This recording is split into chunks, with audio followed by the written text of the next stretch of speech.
Again, it comes from a Bible phrase that says, if two or three agree on a common purpose, nothing is impossible. So by yourself, sometimes it's really tough. But if you can get somebody to join you and say, come on, let's do this. Let's do it is a very powerful phrase. You rarely hear someone say, I'm going to go conquer the world. But you could hear the phrase, let's go conquer the world. Let's be best in our industry. Let's be number one. The power of let's. So I learned the value of that. All of my entrepreneurial projects are, not just myself, but 2, 3, 4 getting together to accomplish something unique. Here's the next attitude disease. Over-caution. Some people never will have much. They're too cautious. Now, you can also be too reckless, but you can also be too cautious. This is called the timid approach to life.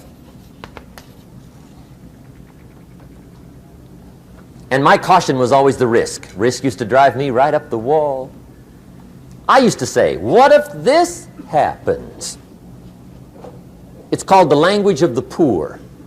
What if this happens? And on top of that, if this was to happen, look at the fix I'd be in. I better not try.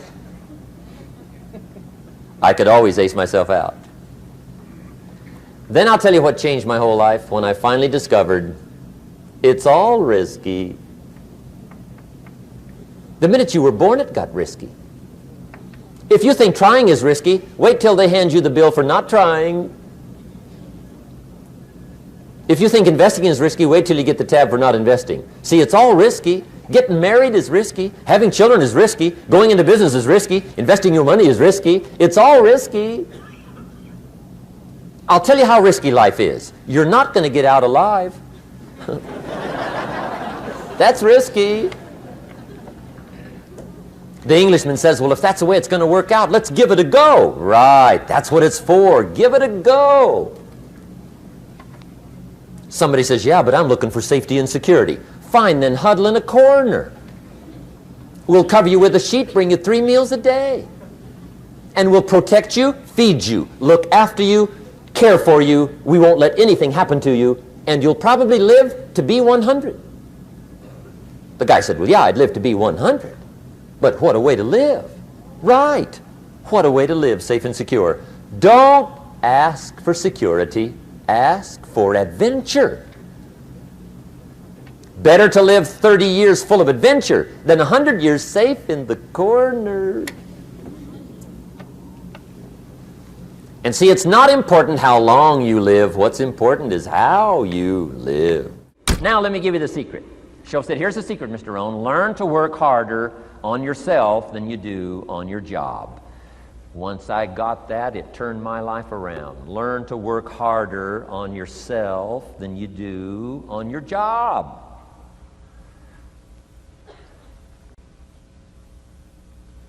He said, if you work hard on your job, you'll make a living. If you work hard on yourself, you can make a fortune. If you would have known me at age 25, you would have said, Jim Rohn's a hard worker. If you'd have known me, you'd have said that.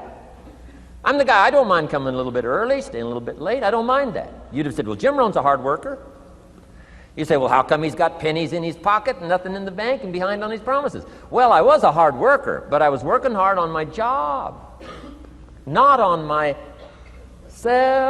I'm telling you, if you'll learn that simple little principle and start the process today, latest tomorrow, give you tonight to think it over. And start this whole process of personal development, work on yourself, make yourself more valuable to the marketplace. I'm telling you, you can so dynamically change your income, and economics is the least of the values that you can start earning in terms of equity if you'll start working harder on yourself than you do on your job. Work hard on yourself and develop the skills.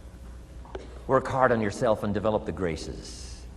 All of the stuff necessary to become more valuable to the marketplace. I'm telling you, your whole life can explode into change. Promotions, no problem. Becoming more valuable to the company, I'm telling you, no problem. Money, no problem. Economics, no problem. Future, no problem. If you just go to work on the right thing. Not get things out there to change. Don't try to change the seed. Don't change the soil. Don't change the sunshine. Don't change the rain. Don't change the mix of seasons. Let the miracle of everything that's available work for you, and start working on the inside. Work on your philosophy. Work on your attitude. Work on your personality. Work on your language. Work on the gift of communication. Work on all of your abilities. And if you'll start making those personal changes, I'm telling you, everything will change for you. A person who has purpose in their life, they have something to go for, some meaning.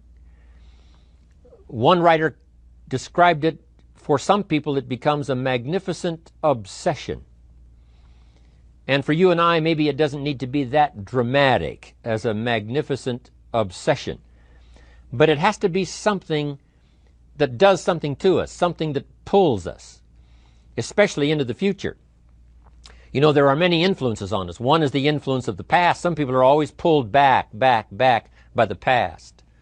Some people are always pulled aside by the distractions.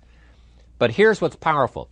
If you have a list of high purpose in your life, it pulls you toward the future.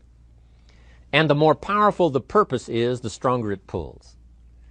And here's the other great advantage if you have purpose for the future. It pulls you through all kinds of challenges and all kinds of difficulties. If you don't have these strong purposes for the future, it's easy to get swallowed by a bad day. It's easy to be almost annihilated by a poor month. And it's easy sometimes to almost disappear beneath the waves of a year that goes backwards if you don't have something to pull you beyond that year. So if you want something to pull you through all kinds of challenges, all kinds of difficulties and things that come at you, you got to have something on out there, beyond today, beyond next week, beyond next month, beyond this year, that pulls you into the future. And the clearer it is, the stronger it pulls. The more dynamic it is, the more it affects your life, your spirit, your heart, your soul. It also creates imagination.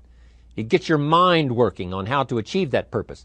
And if your mind will work, and if your heart works, and if your spirit works, and if you have good input, like good ideas, I'm telling you, there isn't anything you can't accomplish. So that's one of the great powers that'll make a variable of you, and that is purpose. You've got to keep dreaming. Ronald Reagan, president, said to the joint session of Congress a few weeks ago, "The Republic is a dream. And if we don't keep dreaming, we will lose the Republic."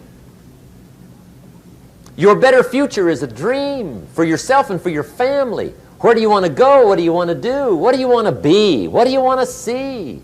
You've got to dream dreams. There's a Bible phrase that says, without dreams and visions, people perish. You've got to have something to go for that inspires the heart and the soul. Dreams.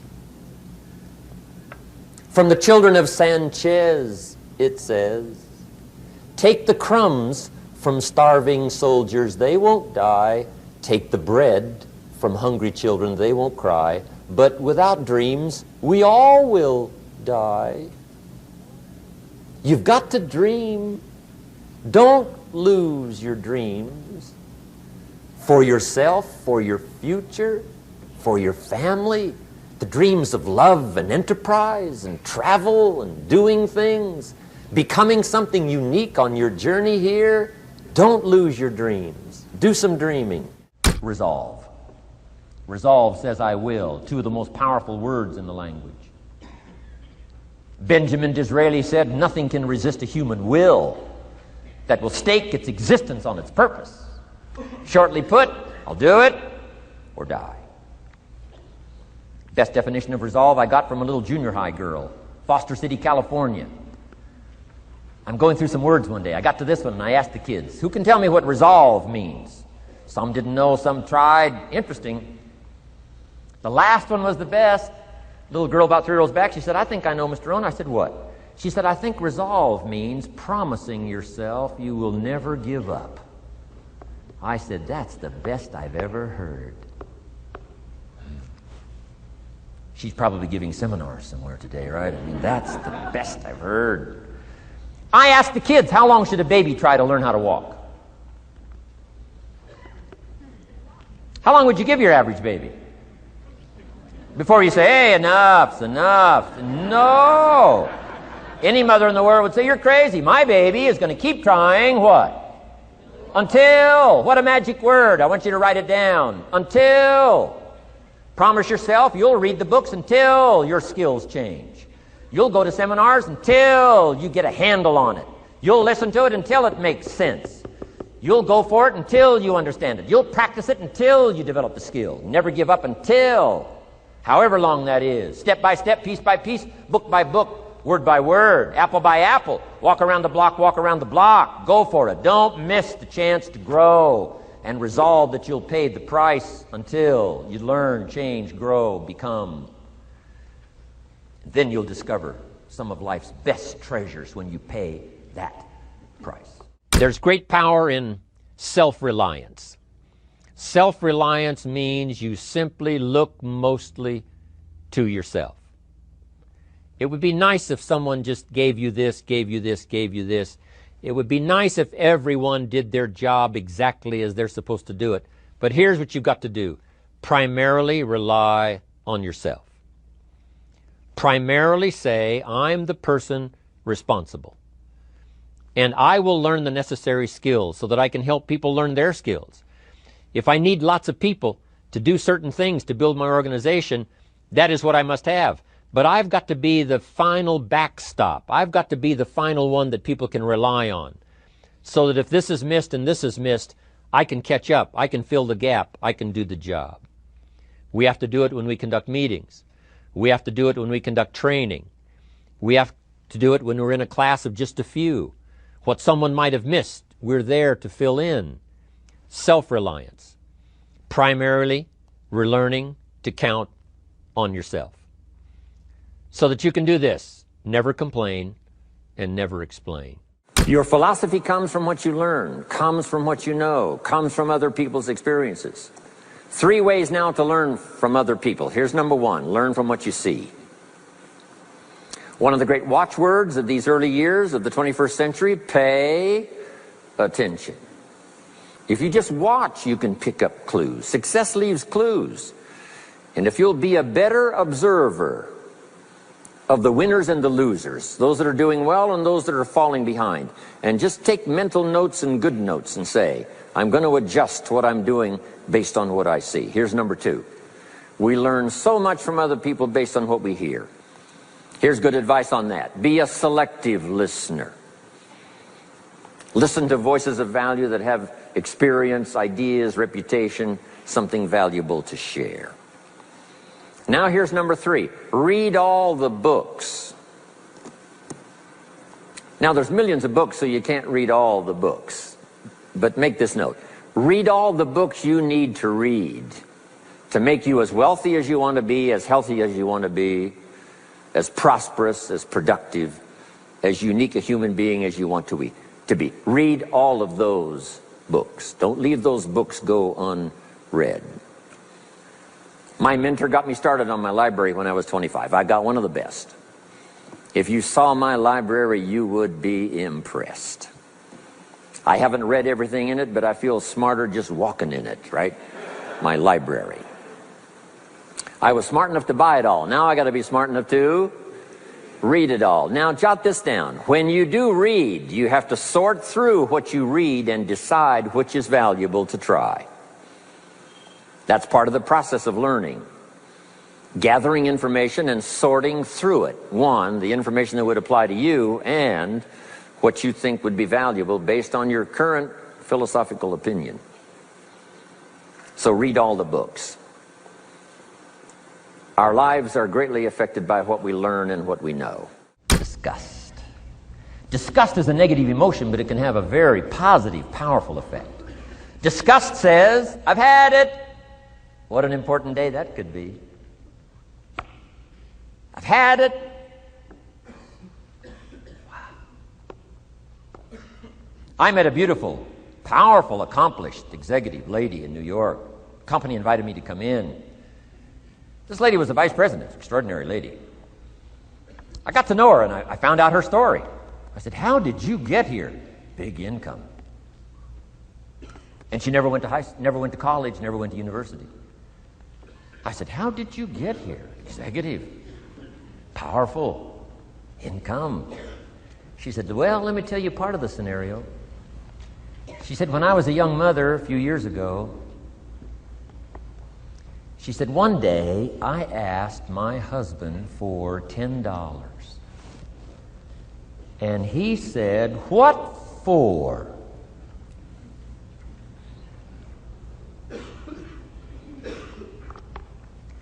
She said, before that day was over, I decided I would never, ever ask again. She said, I started studying opportunity, found it, took the classes, put myself through the schools, did the scenario. Now I'm vice president. I make a lot of money. And she said, I kept my promise. I've never, ever had to ask again. It's called a life-changing day. The day you say, enough is enough. Now, if you can add an act to your disgust, it helps. The man takes a shotgun to his car, blows out every window, destroys every tire, puts 100 rounds in it, and says, I've driven this embarrassing thing for the last time. And then he saves it. He saves it. And later when somebody says, how did you become rich and powerful? He says, let me show you this car. One day I'd had it up to here, I blew it to smithereens.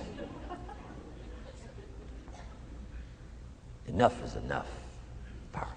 Pessimism, the deadly disease of always looking on the bad side, the problem side, the difficult side, checking all the reasons why it can't be done. The poor pessimist leads an ugly life. He doesn't try to figure out what's right. He tries to figure out what's wrong. He doesn't look for virtue. He looks for faults. And when he finds them, he's delighted. How ugly. This is the poor guy who looks through the window, doesn't see the sunset. He sees the specks on the window.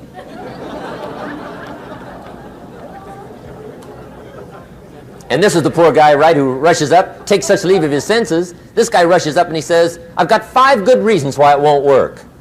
He's so dumb he doesn't know all he needs 1. He's got 5.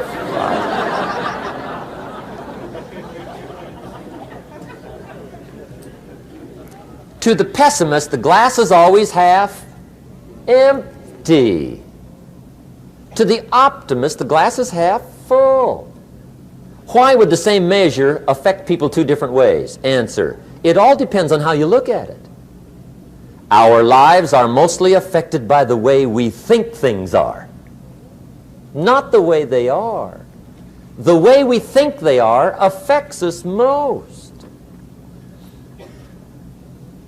There's a subject we don't have time to get into tonight called better thinking habits. One of the major things Shove taught me when I met him, he said, poor thinking habits keeps most people poor. Not poor working habits. Most people work hard, but they don't think hard. And Shove taught me that the mind is like a factory, a mental factory. And whatever you think about all day long pours ingredients into this mental factory. And that's what builds the economic, social, financial fabric of your life. He quoted me a Bible phrase that says, as you think, so you become. How awesome. When he talked about poor thinking habits, he had me. I used to start the day reading the morning newspaper. I mean, you can believe that or not. I'd get a cup of coffee and read the paper. I'd load up on wars and riots and murders and stabbings and killings and bank robberies and muggings and car wrecks and tragedies. I'd even read the back pages. I seem to like that stuff for some weird reason. I'd load up on all that, and then I'd start the day. You can imagine the kind of days I used to have. You walk around on your financial knees. They call you economic peewee.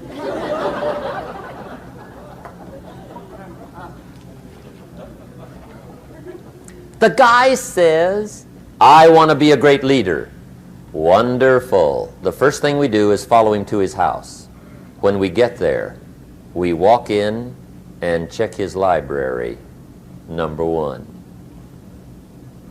Somebody says, well, why check his library?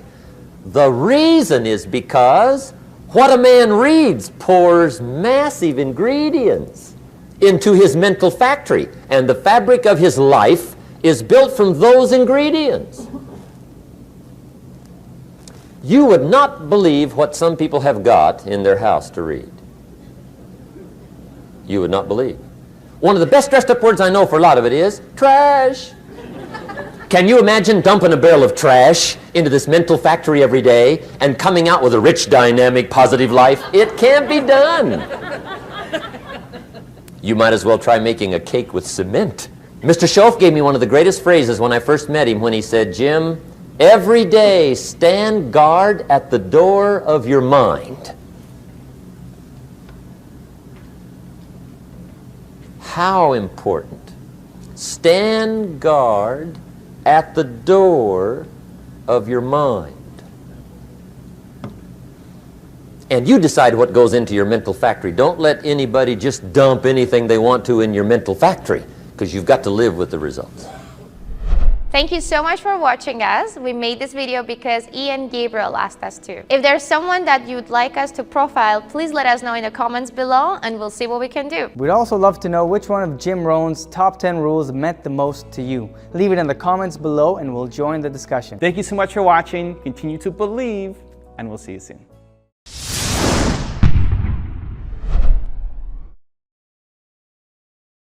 And one of the most important aspects of that for me was learning how to set goals. Right. My mentor one day said to me, Mr. Rohn, let me see your current list of goals, and let's go over and talk about it. He said, I've got some experience. I'm sure I can help you. And I said, I don't have a list. He said, really? He said, I can tell you right now, if you don't have a list of your goals, I can guess your bank balance within a few $100s. Wow. Which he did. Wow. And that got me thinking. I said, do you mean my bank balance would change if I had a list of goals? He said, drastically. That was the day I learned how to set goals. Okay. Decide what you want. You know, write them all down. Who do you want to meet? Make that list. The books you want to read, make that list. The places you want to go, make that list. The experiences you want to have, make that list. Education for your family, make that list. So I started making all these lists. Then he said, just start checking them off. So at first I put a lot of little things on my list so I could check off something almost every day. Right. Because that's what's fun. Right.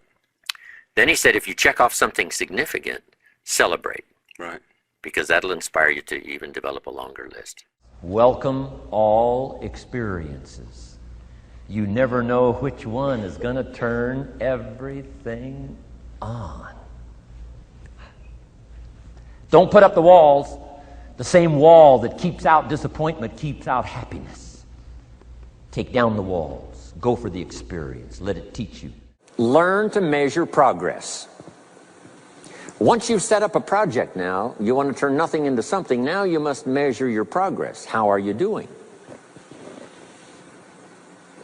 Here's how we teach it to our children. Life expects us to make measurable progress in reasonable time. Measurable progress in reasonable time. That is the game of life. So part of it is not just to set up the proposed project, but as we start working on it, we start measuring how we're doing. Now first, what is reasonable time? You can't ask someone every 5 minutes, how are you doing now? See, that's too soon. Guy says, I haven't left the building yet. Give me a break. Now we can't wait 5 years. That's too long. So there's reasonable time. So make this note now. What is reasonable time? 1, at the end of the day. A conversation a father should have with his daughter today, because the magic is there. If he waits till tomorrow, the magic may be gone. Today. Next is a week. Make that note.